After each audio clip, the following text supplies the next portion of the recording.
বৃষ্টি থেকে বাঁচতে কলকাতার কার্জন পার্কে এসে একটা মনুমেন্টের নিচে আশ্রয় নিলেন এক প্রৌঢ়।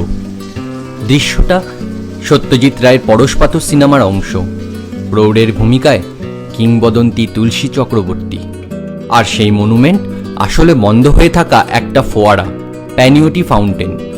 1898 সালে সেই সময়ের ওল্ড কোর্ট হাউস স্ট্রিট আর এসপ্ল্যানেড রো এর সংযোগস্থলে মার্বেলে তৈরি এই ফোয়ারাটি নির্মাণ করেছিলেন লর্ড কার্জন ডিমিত্রিয়াস প্যানিওটির স্মৃতির উদ্দেশ্যে।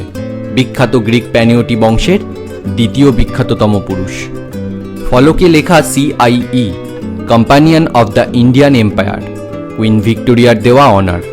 3 দশকের ওপর ব্রিটিশ রাজ্যের বিশ্বস্ত কর্মী হয়ে থাকার পুরস্কার। 1849 সালে 19 বছর বয়সে বেঙ্গল সেক্রেটারিয়েটের রাইটার হিসেবে শুরু করে 1880 সালের লর্ড রিপনের অ্যাসিস্ট্যান্ট প্রাইভেট সেক্রেটারি হন ডিমিত্রিয়াস। ডিমিত্রিয়াসের ঊর্ধ্বতন চতুর্থ পুরুষ চিরনিদ্রায় শায়িত রয়েছেন কলকাতার ফুলবাগান মোড়ে অবস্থিত হেরিটেজ তকমা পাওয়া ভারতের একমাত্র গ্রিক কবরস্থানে।